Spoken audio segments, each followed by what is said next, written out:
주무셨습니까? 그 뒤에 그 강의도 열심히 메모하다 버려진 쪽지 하나를 보고 제가 뭐라 그러죠? 인생은 멀리서 보면 희극이고 가까이서 보면 비극이다 라는 그 부분을 다시 보게 됐어요. 저기 셰익스피어가 그 말을 했는지 제가 그 얘기를 했나봐요. 셰익스피어가 했다고. 근데 그 말을 셰익스피어가 했는지 모르겠지만 제가 보면 찰리 채플린이었습니다. 하여튼 혹시 그렇게 인용을 하시면 찰리 채플린으로 좀 바꿔주시면 좋겠고, 말을 많이 하다 보면 나는 이 생각으로 얘기를 하는데 실제로 나오는 말은 이런 경우가 많아져요.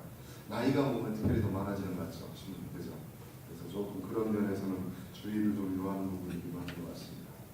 주님의 성령이 나에게 내리셨다. 주님께서 가난한 이들에게 기름을 부으시어 주님께서 기름을 부으시어 가난한 이들에게 복음을 선포하게 하셨다.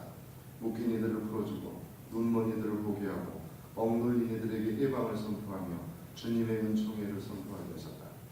이 공동 번역의 내용입니다. 하도 그게 너무나 강하게 제한해서 각인되어 있기 때문에 지금 이 성경 얘기가 잘 안 들어와요. 이게 글쎄요, 뭐 이게 원전의 그 맞은 번역인지 모르겠지만 굉장히 우리가 말로 표현하기는 굉장히 좀 어려운 그 문어체적인 표현들이 최근 그 번역된 성경에 많이 들어갑니다. 공동 번역은 굉장히 맛깔스럽죠. 입에 탁탁 달라붙는 그런 맛이 있는데 이렇게 하다 보면 그냥 다 서술형이 되어버리고 마는 것 같아요. 실제로 예수님이 이렇게 딱딱하게 얘기는 안 하셨을 것 같아요. 하여튼 공동 번역의 그 번역이 아주 강하게 제한을 남아 있습니다. 저희 어머니가 저를 47에 낳으셨어요.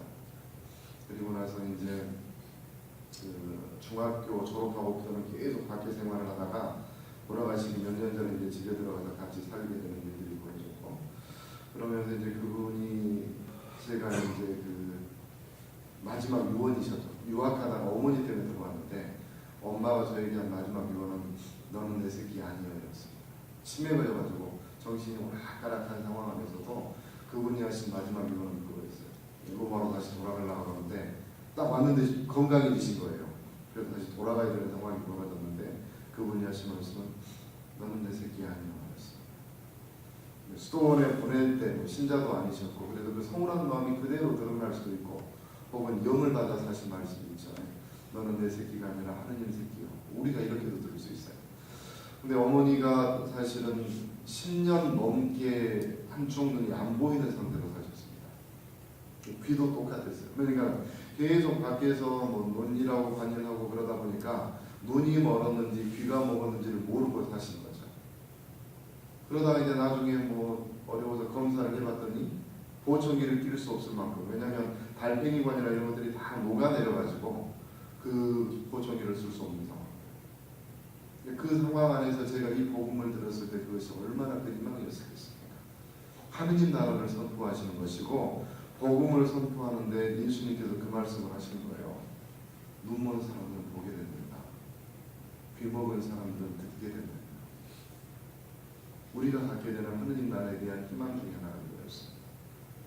신용문 신부님도 마찬가지죠.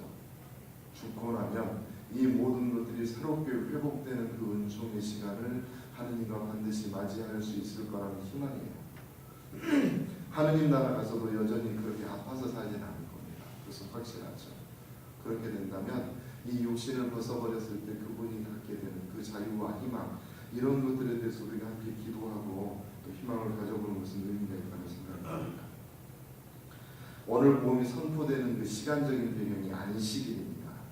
사실 우리도 피정을 쉼에 관한 얘기로 자주 이렇게 묵상을 하게 되는데 그 휴가를 의미하는 서양말이 바캉스잖아요. 바캉스. 근데 그 말은 라틴어 바카시오에서 왔습니다. 영어로는 vacant 정도일 것 같은데 텅 비어있다는 얘기입니다. 완대라는 표현으로도 말씀을 드렸지만 비어있다는 얘기고 비워낸다는 얘기입니다. 우리를 짓누르고 있는 무언가로부터 자유로워지는 것, 이것이 바캉스의 의미죠. recreation, recreation입니다. 우리가 새롭게 창조된다는 의미를 가지고 있습니다. 성경 안에서 안식일은 어떻게 시작되었습니까? 우리는 대개 하느님께서 6일 동안 창조 사업을 하시고 마지막 7째 날 쉬셨다라는 창세기 1장 26절에서 2장 4절 혹은 8주기 20장 얘기만 기억합니다. 그런데 신명기 5장 15절에서 안식일은 이스라엘이 이집트로부터 해방된 날을 기념합니다. 자유로워진다는 거죠. 이스라엘 백성들이 안식일을 생각하는 건 뭐죠? 하느님께서 우리를 창조하시고 구원해 주신 그분이에요. 그분이 우리의 삶의 중심이라는 것을 우리가 새롭게 확인하는 시간이 바로 안식일입니다. 그냥 쉬는 것만이 안식이 아닌 거죠. 아, 우리 삶의 중심이 내가 아니라 하느님이라고 하는 것을 내가 기억하고 받아들인다. 그 하느님께서 나를 창조하시고 구원해 주신 분이다. 지금도 여전히 함께 걷는 분이시라는 것을 느끼기 위해서 우리가 세상 일을 내려놓는 거예요. 유대교 철학자 아브라함 헬셀은 이야기합니다. 안식일의 거룩함으로 들어가고자 하는 사람은 먼저 속물근성, 곧 시끌시끌한 흥정과 거래의 멍에를 내려놓는 것이 우선이다. 불협화음으로 사랑스러운 날들, 신경질을 부리며 맹렬히 타오르던 소유욕, 권력욕, 자신의 생명을 거스러 야금야금 갉아먹는 그런 상태에서 벗어나는 일이다. 우리는 한 주의 엿새 동안은 땅에서 이윤을 짜내며 이 세상과 씨름하지만 안식일에는 영혼 속에 심긴 영혼의 씨앗을 각별히 보살피는 것이 중요하다. 우리가 어떤 사람이 될 것인지는 안식일이 우리에게 어떤 날이 되느냐에 달려있다고 나는 생각한다.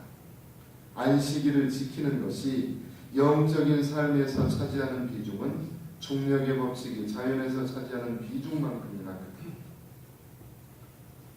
윤재윤 변호사도 이런 좀 하셨습니다. 안식일 또는 휴일은 단순하게 일하지 않고 쉬는 날이 아니라 본질적으로 의미를 찾는 특별한 날이다. 날이 갈수록 탐욕과 경쟁이 심해지는 현대사회에서 우리 생활은 점점 더 각박하고 초조해진다. 누구나 이유 없이 더 불안해하고 혼란스러워하고 있다. 이러한 세계를 벗어나 일주일에 하루만이라도 새로운 마음과 눈으로 자기 자신을 들여다보는 특별한 시간이 필요하다. 유대인들은 고대사회부터 이러한 필요성을 깨닫고 안식일의 전통을 세워왔다. 우리도 안식일의 지혜를 배워야 한다. 주말에 번잡한 오락이나 모임을 택하는 대신에 자신에게 조용히 침잠하는 시간을 갖는 것이다. 안식은 그저 쉬는 것이 아니다. 정보와 자극이 넘쳐나는 이 시대에 휩쓸리지 않는 자기만의 여백을 마련하는 것이다. 우선 생활 속에서 안식의 시간을 규칙적으로 확보할 필요가 있다. 꼭 일요일이 아니더라도 매주 하루나 반나절이라도 일체의 인위적인 행동을 멈추고 자기 존재에 충실한 시간을 가져보자. 미사에 참석하고 기도와 성경을 읽고 산책, 차 마시기 등 자기만의 조용한 시간을 보내보자. 텔레비전이나 컴퓨터를 끄고 핸드폰을 내려놓고 함께 좋은 이들과 나누는 이야기들도 그 의미를 찾아볼 수 있다.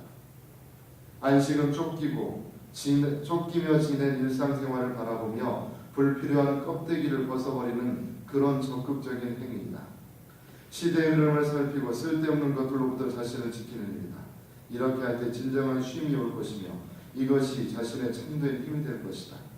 나는 지금 제대로 쉬고 있는지, 제대로 피정을 하고 있는지 곰곰이 살펴볼 일이다. 핸드폰은 내려놓으셨습니까? 컴퓨터는 끄셨습니까? 오늘 우리는 사막의 날에 나갑니다. 이 길에 대한 묵상을 통해서 고해성사를 준비할 수 있을 것 같아요. 광야에서 외치는 소리, 너희는 주님의 길을 마련하여라. 골짜기는 메워지고 산과 언덕은 낮아지고 거친 것은 평지가 되고 험한 곳은 평야가 되리라. 루카복음에서는 굽은 길은 고다지는 것에 대해서 얘기합니다. 이게 무슨 뜻입니까? 내 마음의 길인데 하느님께서 나에게 오는 그 길에 관한 길입니다. 늘 가고 싶은 길이 있습니다. 그것은 바로 당신에게 가는 길입니다. 골짜기가 메워지는 것. 살리시오 경원의 네 번째 소원이 뭡니까? 라본다라고 이해동 신부님이 저에게 가르쳐 주셨습니다. 양선이라고 표현하는데 이것은 예수 성심입니다. 친절과 온유 그리고 우리가 이야기하는 친절한 사랑의 덕목으로 이어지는 것. 이것이 살리시오 경원의 네 번째 소원이에요. 근데 우리 안에서 골짜기가 있습니다. 메워져야 한다는 얘기는 이것이 움푹 패여져 있다는 거죠. 하느님과 나와의 길이 혹은 형제와 형제의 길이 뭔가 옹패여 있는 겁니다. 사랑하지 못하는 마음으로 분열입니다. 반목이라고 표현합니다. 갈라진 마음입니다. 이건 어디로부터입니까? 루카복음 16장에 보면 부자와 라자를 이야기합니다. 저승에서 고통을 받는 부자가 아브라함에게 얘기합니다. 아브라함 할아버지, 저에게 자비를 베풀어 주십시오. 라자로를 보내시어 그 손가락 끝에 물을 찍어서 제 혀를 식히게 해주십시오. 그러자 아브라함이 부자에게 우리와 너 사이에는 큰 구렁이 가로놓여 있어서 여기에서 너희 쪽으로 건너가려고 해도 건너갈 수가 없고 거기에서 우리 쪽으로 건너오려고 해도 건너올 수가 없다. 이 구렁은 어떻게 생겨난 겁니까? 엔조비안티입니다. 부자와 라자로 사이에 생긴 구렁, 그 틈은 아마도 부자가 이승에서 스스로 파놓은 구멍일 겁니다. 라자의 목소리를 듣지 않는 거죠. 형제, 하느님과 인간, 형제와 형제 사이에 스스로 구멍을 파고 구렁을 파는 거예요.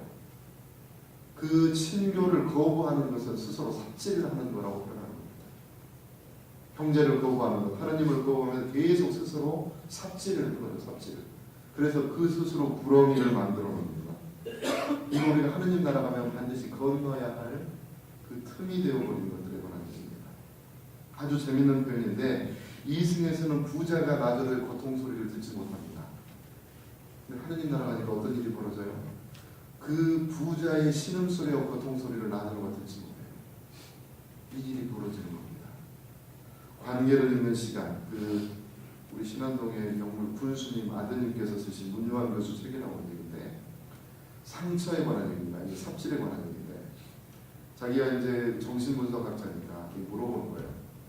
사람들 모아놓고 최근에 상처받은 일이 있습니까? 그러면 전부 손을 들어요.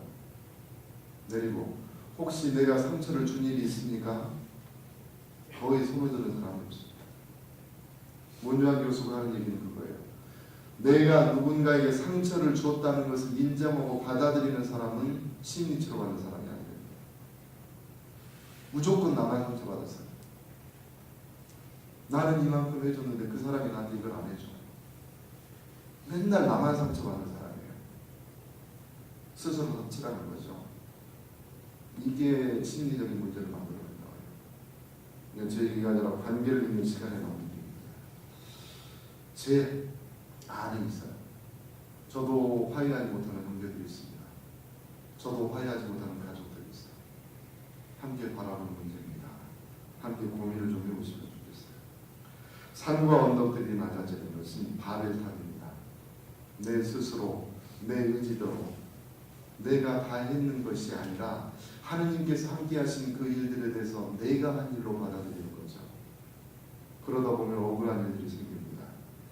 하느님을 만나는데 방해가 되는 것들, 내 스스로 쌓아올린 바벨탑, 교만, 자기과시, 권력과 명예욕, 허세, 너무 피상적으로 들리십니까? 이 얘기 우리 얘기입니다. 내 얘기예요. 우리는 쉽게 이야기하지만 그것을 내 이야기로 돌려놓기는 사실은 쉽지 않은 부분인 것 같습니다. 우리의 세 가지 소원 중에 특별히 이 산과 언덕에 관한 이야기로 순명에 관한 이야기를 초대합니다. 내가 순명하지 않았던 것들, 하느님께 순명하지 않았던 것들, 형제들에게 순명하지 않았던 것들. 거친 곳입니다. 거칠어진 거죠. 고슴도치로 표현합니다. 광주의 무등유가원이라는 곳에서 아이가 하나 왔는데 그 아이가 어떤 이야기도 듣지 않아요. 저 안 할 건데요. 지금 그렇게 얘기하면 인권에 어긋나는 거잖아요. 핸드폰 좀 마음대로 쓸 거예요. 왜 그 시간에 제가 밥을 먹어야 돼요? 무등유가원의 에이스라는 애였는데 그 성적인 문제 때문에 어쩔 수 없이 분리되네. 와가지고 시설장 만나고 사무국장 만나서 나 안 해요. 싫어요. 갈 거예요. 계속 반복해요. 근데 그 아이는 절대 그 시간표를 어길 수 있는 애가 아닙니다. 우리 살리시오 교원이 만났어요. 평신도 시설장도 못하고 사무국장도 못하는 얘기인데 우리 살리시오 교원이 만나가지고 3시간 동안 그 아이하고 이야기를 했고 뭔가 그 틈을 만들어내는 거죠. 고슴도치 이야기를 합니다. 그리고 씨 뿌리는 사람의 비유에 의하면 가시덤불이에요. 나는 정말 사랑을 원합니다. 사랑받고 싶어요. 근데 그 사람이 다가오면 나도 모르게 그 가시덤불에 대해서 고슴도치가 돼서 자꾸 찔러내는 우리들의 아픈 현실에 관한 얘기입니다. 선인장이라는 시가 있습니다. 황량한 모래벌판 죽음의 땅 위에 초록나무 하나 섰다. 누구로부터의 방어일까? 제 몸 못난 것도 모르고 온몸 가시로 뒤덮었다. 저의 아픈 사연 들킬까? 약한 속살 감추고 거칠고도 거친 창살로 무장하여 더욱더 푸른 빛을 품어 눈속이 만다. 들국화처럼 향기를 줄 수 없기에 장미처럼 사랑을 전할 수도 없기에 붉은 피 쏟아 빨간 열매 만들어 그 자태라도 뽐내어 보려나 보다. 혹시 우리 모습은 아닌가? 그냥 외적으로 우리 화려하고 또 말을 많이 함으로써 그런 가면을 쓰고 있지만 정작 내 자신의 모습은 그렇게 초라하고 비참하게 자꾸 비어가는 것은 아닌가? 아마 이것은 마음의 어떤 청빈에 관한 얘기라고 보여집니다. 청빈을 통해서 그런 가시덤불을 좀 벗겨내는 연습입니다. 마지막 험한 곳은 정결치 못한 부분이고 어둠의 그림자입니다. 추하고 수치스럽고 부끄러운 모습이에요. 나만이 알고 있는 모습입니다. 우리가 죽음 연습을 하다가 착한 죽음 얘기를 하다가 우리 뒤에 앉아있는 김평환 신부님께서 제 장례 준비를 김평환 신부님이 해주기로 하셨어요. 걱정하지 마. 네가 죽었다는 얘기를 들어가면 내가 바로 가서 네 컴퓨터 다 부셔줄게. 이렇게 얘기한 거예요. 컴퓨터 속에 뭐가 있겠습니까? 아마 그게 내 감춰진 마음이 아닐지 모르겠어요. 험한 곳이라고 얘기했지만 이곳은 험한 곳이야. 나만 알고 있는 그 은밀한 것들, 그 은밀한 비밀에 관한 얘기들이 고해성사를 통해서 펼쳐질 수 있습니다. 하느님과 내가 만나는 그 주님의 길을 마련하는 자입니다. 마치 탯줄과도 같이 엄마와 아기가 연결되어 있는 탯줄과도 같은데 그곳이 그렇게 상처받아 있고 혹은 움푹 패여 있고 혹은 높이 솟아있고 거칠어지고 험해져서 하느님과 나와의 소통이 형제와 형제와의 소통을 가로막고 있지는 않았는지 오늘 하루 그 사막의 길을 걸으면서 잘 묵상해 보입니다. 동방 박사들이 베들레헴에서 오는 데까지 얼마나 걸리겠습니까? 메소포타미아에서 베들레헴까지 얼마 정도 걸릴까요? 하루길이 아닙니다. 1500km예요. 주님 공연 뒤주기부터 세례 주기까지 우리는 계속 동방박사 이야기를 하고 있는데 1500km입니다. 이미 시작된 거예요. 그 여정이 그냥 성탄식이 시작되는 게 아니라 이미 지금부터 1년 전부터는 시작이 되는 거예요.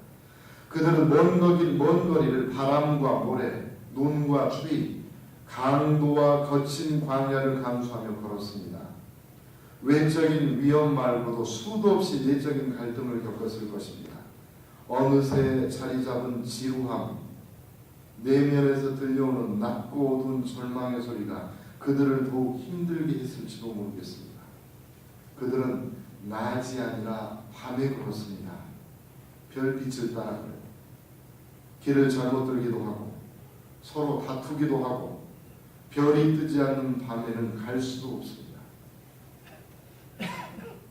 구도의 길, 수도자의 길은 바로 이런 길인 것 같습니다.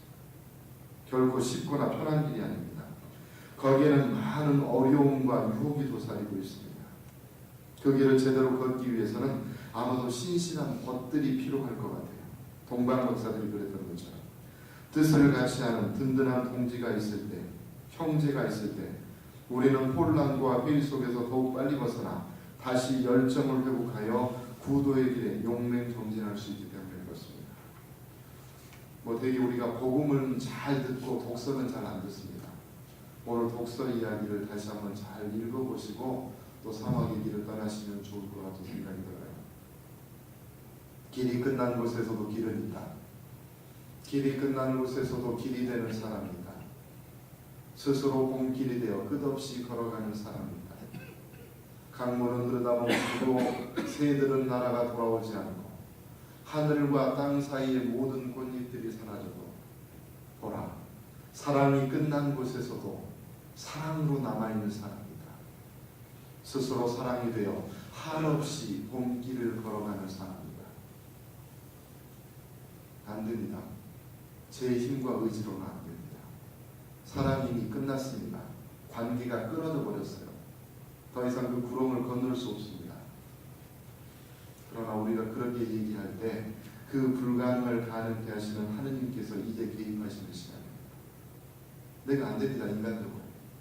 어쩔 수 없어요. 그럼 어떻게 해요? 그러면 하느님께서 도와주셔야죠. 하느님께서 도와주셔야 합니다.